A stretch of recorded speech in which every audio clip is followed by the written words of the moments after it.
The Nintendo Switch 2 has recently been fully unveiled, and on the surface, it seems like a great next step for Nintendo. But a lot of news has quietly come out about the system, the games, Nintendo, so I'm here to break down Nintendo's stupid choices, give my take, and clear up everything. Because there is so much misinformation, it's crazy. Let's start with the biggest thing. After telling everybody and their mom that pre-orders begin April 9th, they are now delayed. At least in the US, Canada, China too. You Europeans with your Switch 2 pre-orders. Now why is this? Well, Nintendo is assessing the impact of tariffs, which to make that as easy to understand as possible, Nintendo is trying to find a way to not lose a whole lot of money and wait for world issues to settle. You know, that's a very surface level explanation, but this is not good. Now it's still gonna launch June 5th, I hope, but we'll see what happens. Then, oh my gosh, do I even open this can of worms? Nintendo has came out and tried to explain why Mario Kart World is going to be $80. Let me make fun of Nintendo here. Now, the one who is saying all of this information is Bill Trinen from Nintendo. You might remember him from this clip.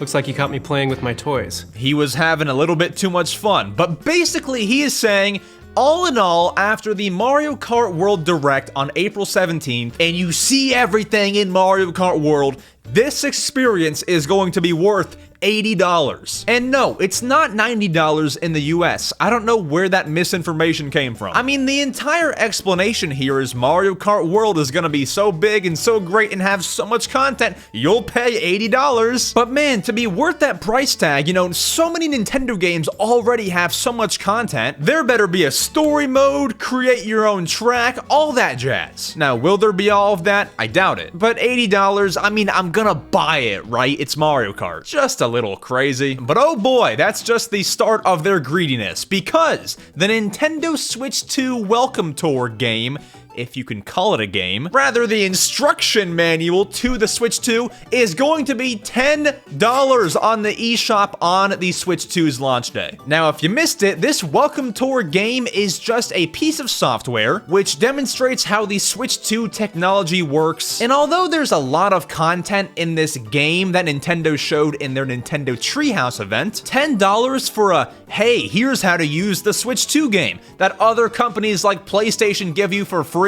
Astro's Playroom, this doesn't feel right. And then Bill Trinen back at it explaining everything. Listen, I give him credit. He's facing the music. Not easy to do. It's an interesting product. It's a pretty robust piece of software. There's a lot of great detail in there. I think there are people who are particularly interested in the tech and specs of the system and things like that. Okay, maybe $5. And honestly, I was gonna be fine with $5. Should it be free? Yeah. $10 for a glorified instruction manual. I disagree. I think it should be free, as I've said, but $5 I would have been fine with. I'm still gonna buy it, but just don't tell anybody. And folks, we're just at the tip of the iceberg, because all we ever wanted on the Nintendo Switch 2 was a Nintendo eShop with music. We all wanted that, right? Whether you did or you didn't care at all, there will be no music on the Nintendo Switch 2 eShop. And if you thought I was already fired up, let me go off. Let me cook, as the kids say. So, the headline is pretty self-explanatory. The explanation is awful. This comes from Koichi Kawamoto. I messed that up. Unlike back then, in the Wii era, the Wii U, the 3DS era, the eShop now has lots of videos that are showcasing the games.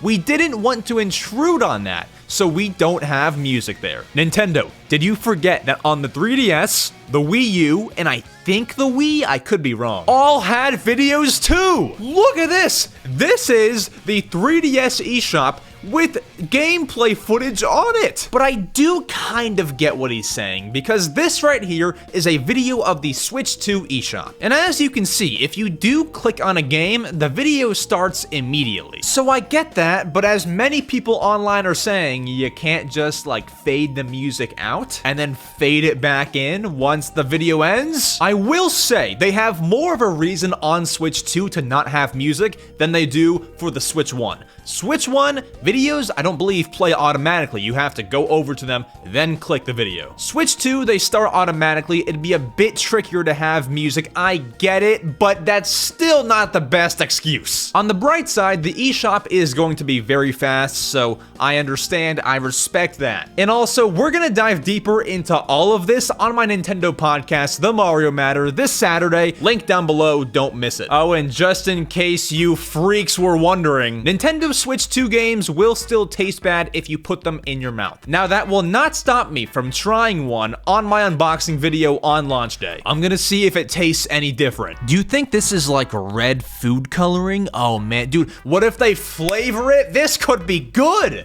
Now back to Nintendo's stupid decisions. Nintendo seemingly confirms the Switch 2 GameCube controller, the one for the Switch Online service, only works with GameCube games. Now you might think, Max, that's fine, that's all it's made for. That's not all it's made for. People love using GameCube controllers with Smash Bros. I don't have to tell you that. And look, they say it's in the small print. They don't want you to know this. Now, why are they doing this? Well, Nintendo has this fancy device, the GameCube controller adapter. And this is currently how you can use your GameCube controllers on the Switch. And guess what? This is confirmed to work on the Nintendo Switch 2. If they sell you this for, I don't know, 20 bucks, and then sell the Switch Online GameCube controller for, I don't know, 60, they get more money that way. I'm not trying to make some narrative that they're greedy, but what else do you make of this? And man, I am the furthest thing from a game developer, a system maker, Nintendo employee, but these Switch Online controllers work on the home menu. You can navigate the home menu with these controllers. So you couldn't just adapt that to Smash Bros. I don't know. On the positive or negative side of things, depending on how you look at this, Nintendo rep says Wind Waker hitting Switch 2's GameCube collection doesn't mean Wind Waker HD won't happen. This comes from Tim Geddes of Kinda Funny Games, and he says they were very quick to say no.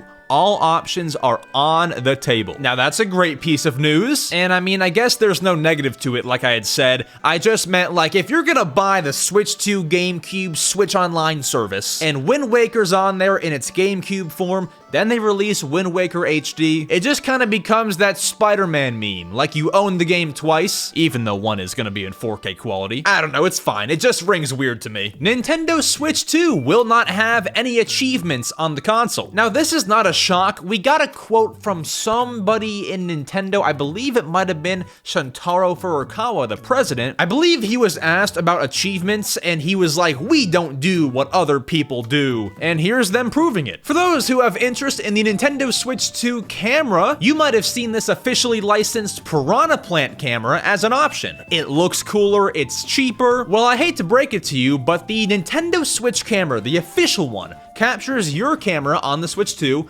in 1080p, the same quality this video's in. But the Piranha Plant one does 480p, which basically means you can buy this, but you'll look like you're being recorded on a toaster, which is going to be fine, it'll work, but I just wish that I could have this be the same quality and look cooler. Animal Crossing New Horizons will let you move your island to Nintendo Switch 2. Woo! And Nintendo is still using 12-digit friend codes. But if you don't want to use those, you can use technology from 1994. QR codes. You can have a QR code of your account profile on your phone. Your friends can scan it, and then you can add each other that way. You need the Nintendo Switch phone app. And yeah, that's the best they can do for you. A couple more things. Nintendo won't say what happens when you press the Switch 2 C button with no internet connection. Now, what's gonna happen? It'll probably just say, you don't have internet, this is game chat, you need internet, error. But why did this guy decline to get into the specifics of the above scenario? Maybe the Switch 2 will blow up. And then also, just because you're paying $10 for the Zelda Tears of the Kingdom upgrade does not mean it'll run perfect. It may still see frame rate issues on the Switch 2. Now, I'm not trying to knock them too hard. What they're saying here is, if you make the world's craziest machine on Tears of the Kingdom, yeah, it could still drop some frames. But I just hope this does not mean, hey, you might still see some dropped frames in some areas where Switch 1 had dropped frames. I hope it's mostly smooth,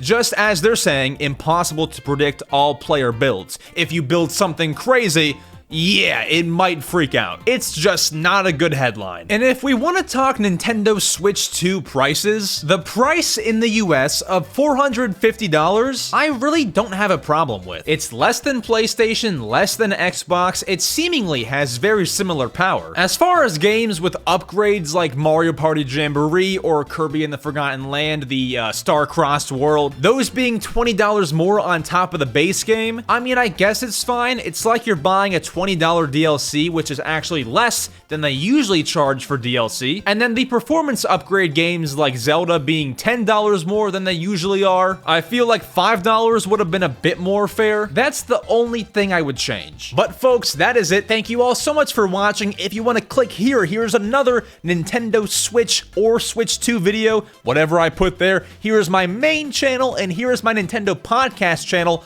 We're going to dive into all of this in depth on that podcast this Saturday. Subscribe there. Don't miss it. I'll see you all soon. Adios.